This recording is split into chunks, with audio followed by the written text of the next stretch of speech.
उत्तर प्रदेश की बड़ी खबरों से आज की पहली बड़ी खबर। उत्तर प्रदेश और उत्तराखंड के बीच हुए समझौते के तहत गंगा एक्सप्रेसवे को अब हरिद्वार तक विस्तारित किया जाएगा। बिजनौर से हरिद्वार के बीच बनने वाला ये नया संभाग लगभग 30 किलोमीटर लंबा होगा। खास बात यह है कि निर्माण का पूरा वित्तीय भार उत्तराखंड सरकार पर नहीं पड़ेगा। इसके बदले उत्तराखंड राज्य भूमि अधिग्रहण और यूटिलिटी शिफ्टिंग बिजली पानी की लाइनों को हटाने के काम में पूर्ण सहयोग देगा। इस विस्तार से दोनों राज्यों के बीच कनेक्टिविटी और पर्यटन को काफी बढ़ावा मिलेगा।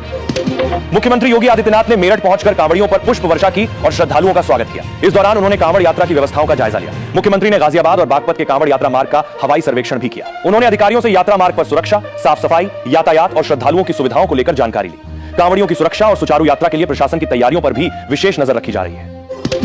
आगरा में सड़क धंसने की घटना के बाद अब सियासत भी तेज हो गई है। कमलानगर इलाके में अचानक बनी कई फीट गहरी खाई को लेकर समाजवादी पार्टी नेता नितिन कोहली ने अनोखे अंदाज में विरोध जताया। सपा नेता सीढ़ी लगाकर गड्ढे के अंदर उतर गए और प्रशासन पर सड़क निर्माण में लापरवाही व भ्रष्टाचार के आरोप लगाए। उन्होंने आगरा को गड्ढा नगरी बताते हुए लोगों की सुरक्षा पर सवाल खड़े किए। घटना के बाद सड़क की गुणवत्ता और मानसून में हो रही समस्याओं को लेकर बहस शुरू हो गई है।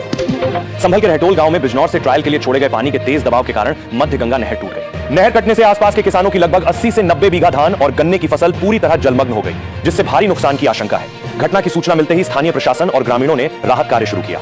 बुलडोजर और मिट्टी से भरे कट्टों की मदद से कड़ी मशक्कत के बाद पानी के बहाव को नियंत्रित कर नहर को बांधा गया।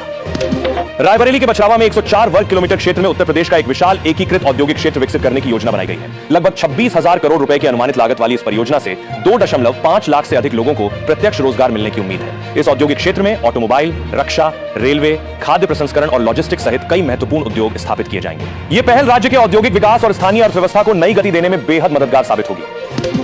आगरा में सावन के दूसरे सोमवार को आयोजित होने वाली पारंपरिक परिक्रमा को ध्यान में रखते हुए सुरक्षा और यातायात व्यवस्था के कड़े इंतजाम किए गए हैं। शहर में कल शाम 4 बजे से कई प्रमुख मार्गों पर ट्रैफिक डायवर्जन लागू रहेगा। साथ ही भारी वाहनों के प्रवेश पर पूरी तरह रोक लगा दी गई है। व्यवस्था को सुचारू बनाए रखने के लिए सिटी जोन में सेक्टर स्कीम लागू की गई है। पुलिस बल को अलर्ट पर रखते हुए चप्पे चप्पे पर सुरक्षा कर्मी तैनात किए गए हैं ताकि श्रद्धालुओं को कोई परेशानी न हो।